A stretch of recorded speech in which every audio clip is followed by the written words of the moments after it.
Hey all, and welcome back to Mega Man Xtreme.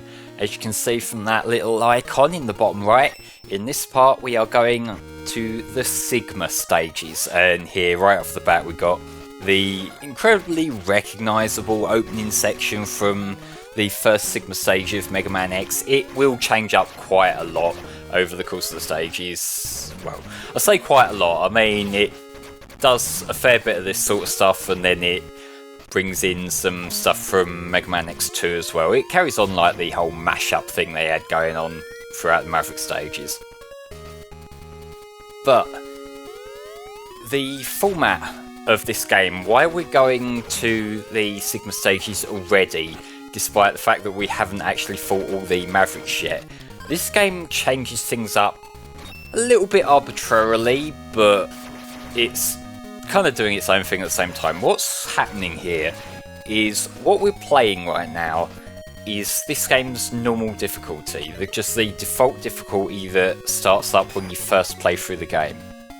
What happens when you beat these particular Sigma stages, and once you beat Sigma the first time around, is you unlock a hard mode. And hard mode isn't just the same levels again. The hard mode actually replaces the Maverick stages that we fought in the last part with another 4 Mavericks.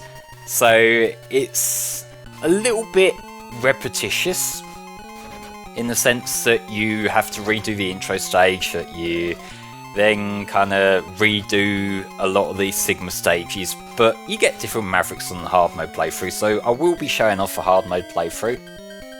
There'll be a few things different along the way as well, in the sense that you can carry over your weapons from your normal mode playthrough and use them in the hard mode playthrough, so you're not completely screwed. Like, you can do a raw hard mode playthrough if you want, but I figured since I've got all these weapons I may as well carry them over and make use of them and show a few other things off along the way as well, which makes it run a little bit smoother.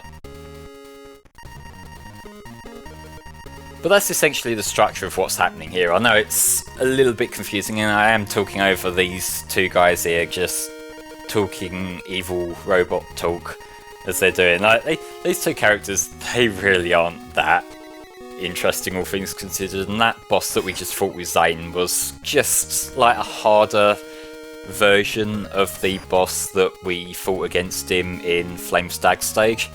So if you were able to beat him there, like, he's got, like, I think he's a little bit faster in that fight, not in the sense of his movement speed, but in the fact that he has more of them defensive kind of things, that he gets a hit in a lot quicker than he used to.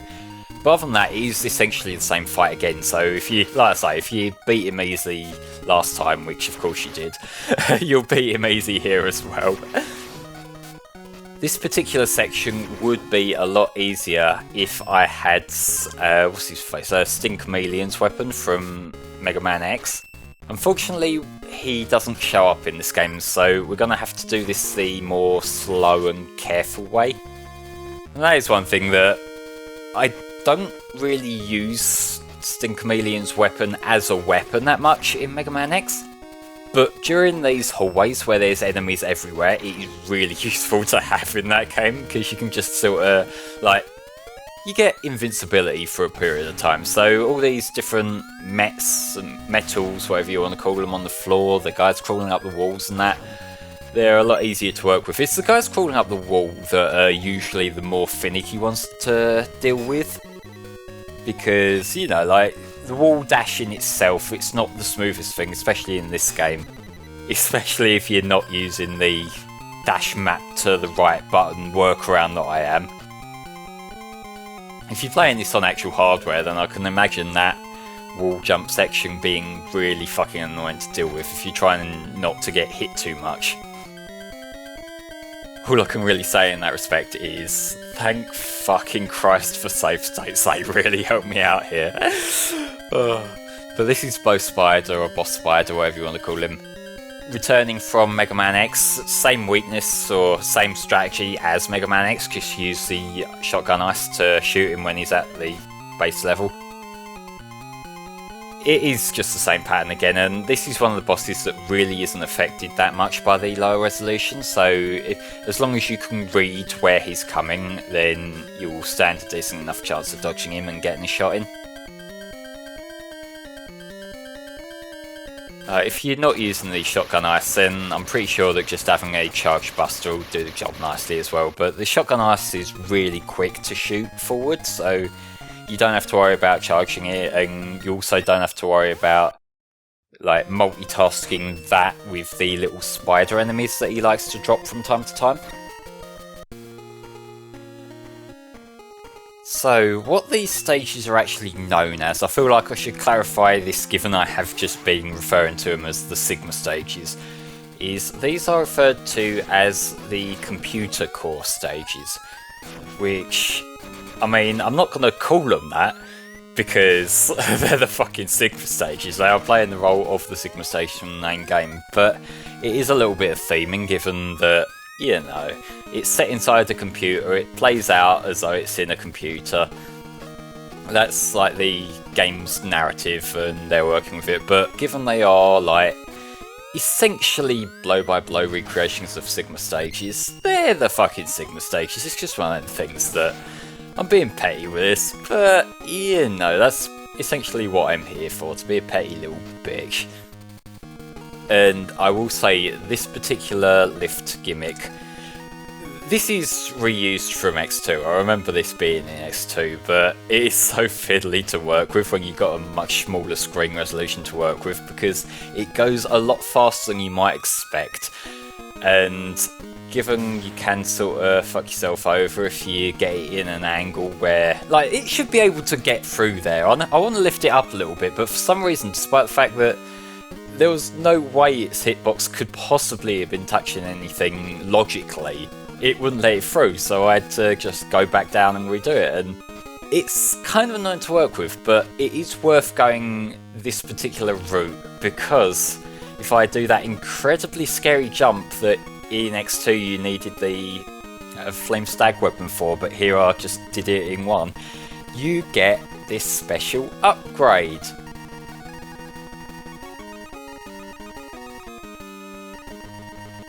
And if you're familiar with the secret weapons here, it's saying on screen the Hadouken and the Shoryuken from both X1 and X2, they sort of have a similar idea in how they work here. Like, they're the secret weapon that you have to get from the hidden area in the Sigma stage, but they actually work quite a bit differently.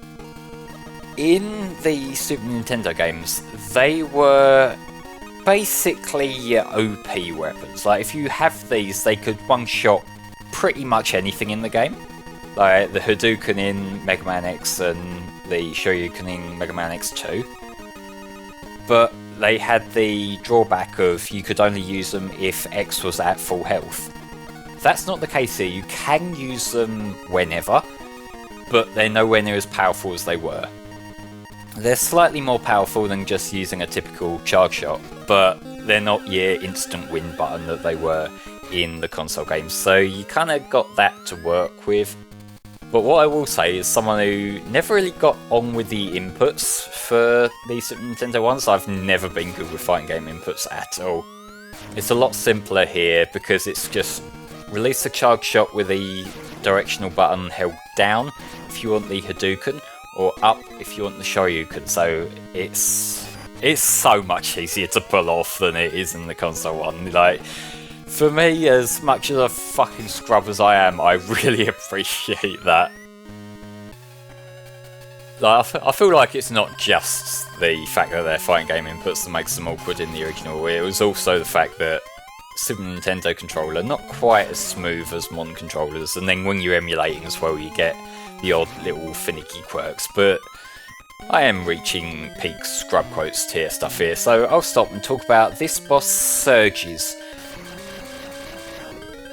This was a boss in Mega Man X2 here. He plays a little bit differently. Like in X2, you had a little bit more leeway to just stand on that little platform at the bottom and hit shots off from there. In this one, you do kind of need to be on the moving platform, so you can't really just cheese it quite as easily. Like, you're still not in much danger here, as long as you don't fall in the spikes, but still. It's another one of them things that changes a little bit because of the smaller screen resolution, but it's no biggie, all things considered, either. I seem to recall there being some kind of speculation or fan theory in X2, like around X2, and I suppose around the character here, that Surges is in some way related to Dr. Wily. I'm not quite sure on the specifics there, but that is definitely something I've read, and let me just say that it doesn't seem to have anywhere near as much backing as some of the other fan theories. Like, I know there's some stuff like in relation to X6, of like some of the visions that Zero sees being Wily and stuff like that. They all have a little bit more weight to them, whereas that is just like, hey, this is a possible headcanon. But like, yeah, if you got a headcanon and it works for you, that's cool, but just accept that it's probably probably not. That's just my kind of takeaway on it. Like, I could speculate about all kinds of bollocks. I'm one of them people who likes to think way too hard about stuff like the Sonic timeline and shit like that. All the kind of stuff that really doesn't matter, but it's fun to think about. So I'd say this like from a place of love. That, yeah, just try not to get too invested in it. But as with the usual, with the norm when we get to the Sigma stages or the Wily stages or the final stages of any Mega Man game, we do have some boss rematches. And I have some information on these bosses here from the Mega Man knowledge base. This is Storm Eagle, goes by the nickname the Prince of the Skies, or the Sion of the Skies in Japan, apparently. I don't know how I'm meant to pronounce that, but basically the Prince of the Skies. He is 8'2", he weighs 298 pounds, and apparently in Mega Man X1 that was mistakenly shown as 275 pounds. I imagine that's like a discrepancy between the instruction manual and the game itself. Sometimes that happens. And his attacks, he's got the Storm Tornado obviously, and he's got his dive attack. I'm not sure what it's called when he drops the birds on you, whether that's its own attack or whether that's just like a thing, whether it's just, yeah, he's got these eggs that he just drops sometimes, that's the thing that happens. I don't know, but up next is Chill Penguin. He is 5'3", mistakenly shown as 5'3", Like, does that really fucking matter? Like, 0.01 of a foot. Like, come on, that really does not matter. That's the discrepancy between the manual and the game, though. And he weighs 238 pounds, mistakenly shown as 237 pounds in game. Again, who fucking cares? Like, that could just be him on a bad day if he's eaten a bit or something. I don't know. Do robots eat? Do robots get fat? Do they put on weight? I don't know. Like, maybe he's just... Actually, what would affect a robot's weight like that? Make his weight fluctuate? I guess maybe if he hasn't been cleaned or polished in a while, he might have a bit of dirt build up. Got some dirt stuck on his foot or something? I don't fucking know. What's gonna bring out, like, point something of a pound?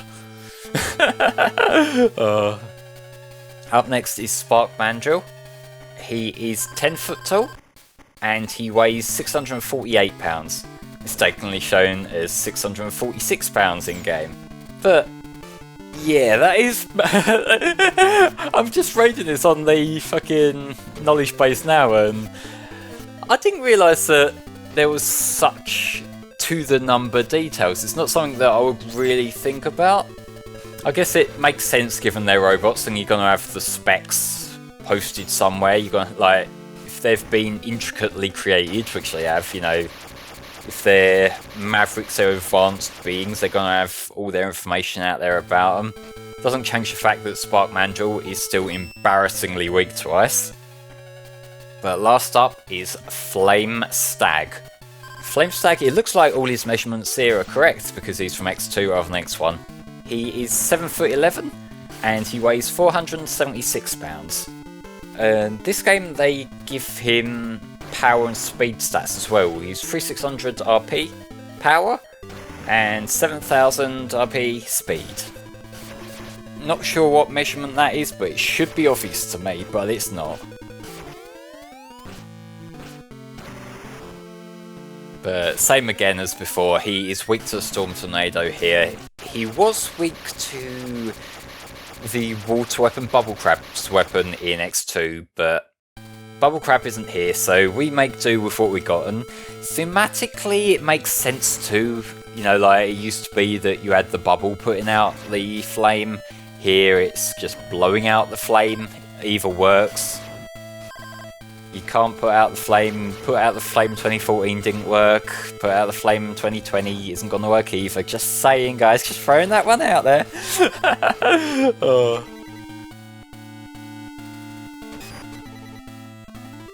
We do have another boss before the stage is up, and this one, again, is gonna be familiar. I've gone to the electricity weapon as I would have done in X1 because he has the same weakness. I wonder who it could be.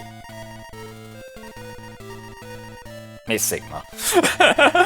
I don't know what, like, every time I do a Mega Man game, I always start trying to play the facade to try and play it up like it's a mystery when it's like, this is the most overkilled fucking joke out there, really. Like, it's Sigma, you know that.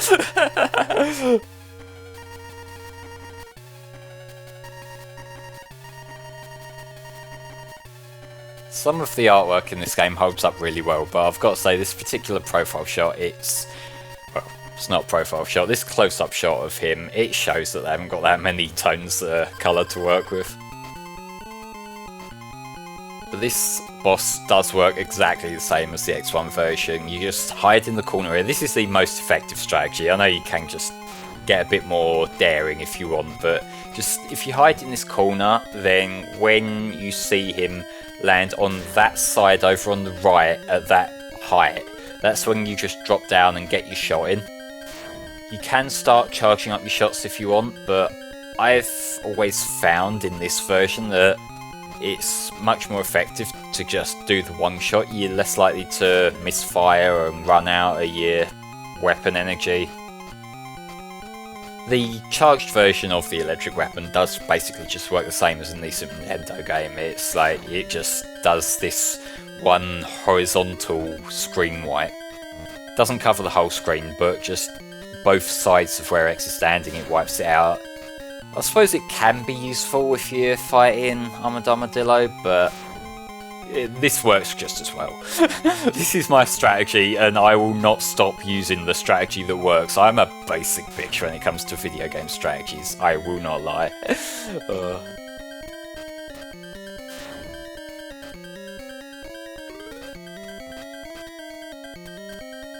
One thing that I do think is kind of a shame here is that he doesn't have the wolf enemy that he does in the first game. Like, that was a pretty cool little setup that they had going on there, in the fact that it was a 3-layered boss. His first phase would just be the wolf, then you'd get this lightsaber attack, and then after that it'd be his big final boss. We are gonna get a final boss in a minute, like, well, when the characters shut the fuck up and let me play again. Because we are going to get a bit more of that coming up any second.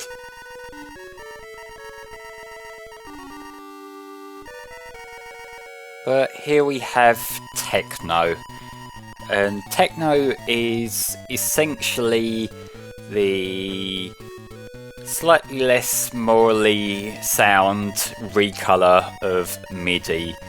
Techno's doing the thing that characters in games tend to do when they can't be asked or unable to animate a keyboard animation properly, where they just sort of slap the keys, which I find funny in every situation. It's just one of the things that, like, I've picked up on it before. Like, I think the funniest one that comes to mind for me is when Rouge does it in Sonic 06, just because of how much bigger and how much more detailed those character models and environments are by that point in time, and so it's just like you got these quite detailed models just awkwardly slapping a keyboard in front of them. There might be some shots of Eggman doing that as well, I honestly can't remember, but it's Rouge who stands out to me just because of how derpy the models in general look in that game.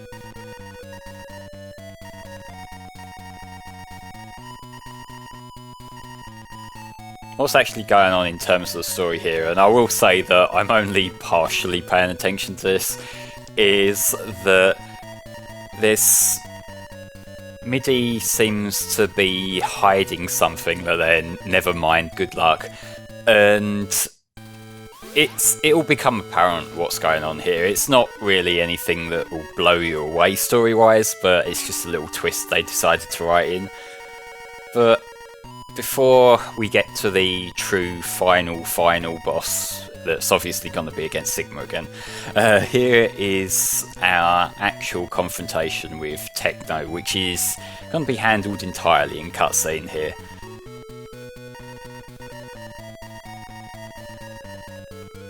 And I do love it in games that have this much more limited text storytelling, when the text scrolls in really slowly but the character's trying to say something threatening.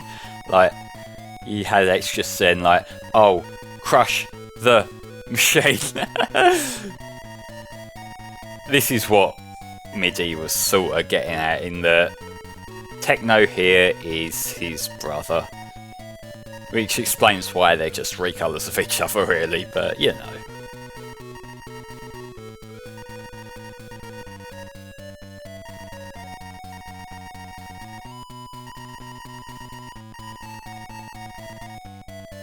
And there's the other twist, in that Techno, as you could probably have guessed, is being controlled by Sigma. Like, when you can't directly put the predictable bad guy in the bad guy seat, next best thing, just to have a little bit of mind control. Fills the same purpose, does the same kind of deal.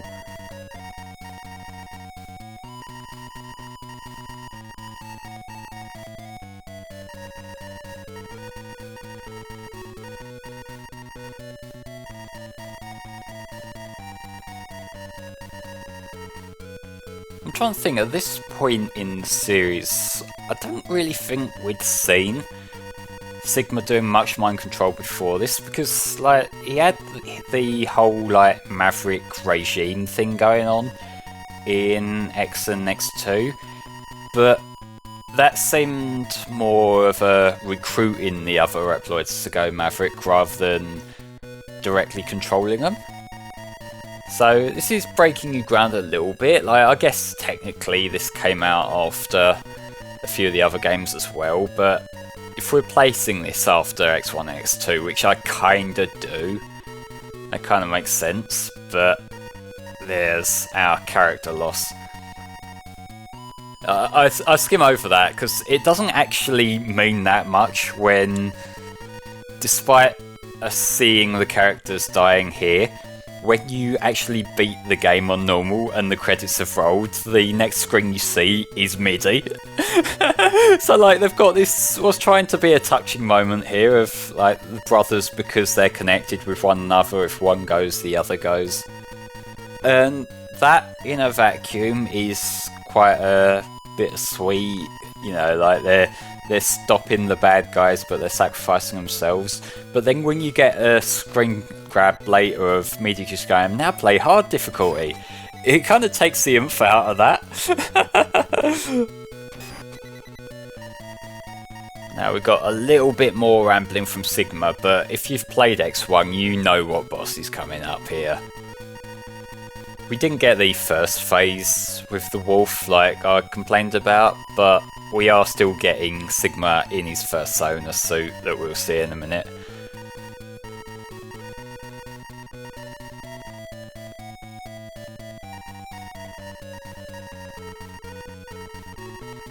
It won't be the final Battle X, come on, there's loads more games coming yet. Look at that fucking face! Like, in X1 it looked a little bit awkward, but it's that smirk in this one. It's like his whole mouth is lopsided, like he's doing some awkward grin thing, and it just looks so ridiculous.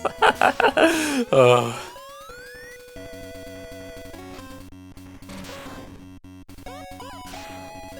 So in the original game, in Mega Man X on the Super Nintendo, you would most commonly go to the rolling shield to fight Sigma. That's not available here, so you kind of have to improvise, and what I'm doing is I'm using the X-Buster here charged, which is the go-to when you don't know what to use usually, but in this particular situation it is the only weapon that actually affects him.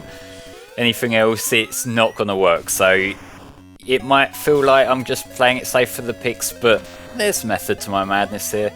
It's what you gotta do. Although, as long as you fully charge it, then you can sort of chip away at him quite quickly. This feels quite a bit easier than the Super Nintendo variant of this boss. Maybe it is just because this is a run that I got down after a good few resets, but it's just feels like it's easier to stay on the platform, and it's easier to get back on the platform if you fall off, because the screen's smaller, so they're lower down.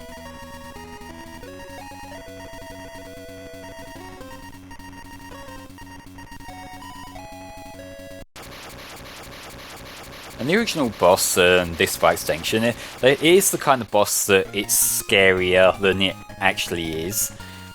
It is just a case of being able to dodge the electricity, to be able to dodge the fire. As long as you can stay on your feet and not let too much hit you with chip damage, you should be fine.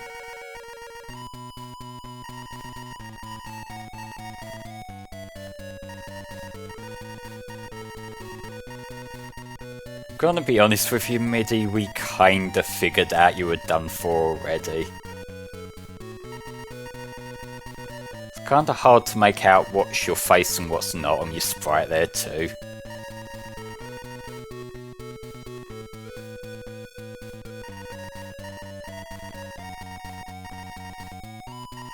Yeah, I think I'll save my summary on the game as a whole until we get to the tail end of the hard mode playthrough. But just impressions of the normal mode. I think that they've got a pretty good pick of Mavericks for you to start out against. We went through the obvious easy ones. We had Chill Penguin, we had Storm Eagle. We have Flame Stag as well, who might not have been that much of an obvious pick. I would have thought of like Wire Sponge from X2, but Flame Stag worked. I feel like we get some cooler stuff in the hard mode once we get to carry over all our weapons and get a bit more creative with the weaknesses and whatnot, so I feel like that's the part where the game will really pick up. And hopefully I'll have more to talk about there as well. I will go over some more external stuff like critical response and just generally how the game's been received over time when it came out and nowadays, and whatever information I can find, because the first few parts have mostly been just my take, me comparing it to the original games and giving my input. I want to kind of go and see how other people are taking it, because I haven't really looked into that yet.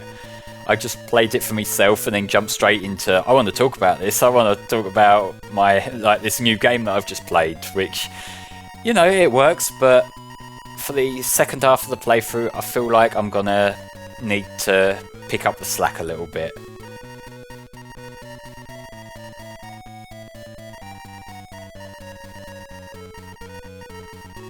But that's it for the normal mode of the Mega Man Xtreme playthrough.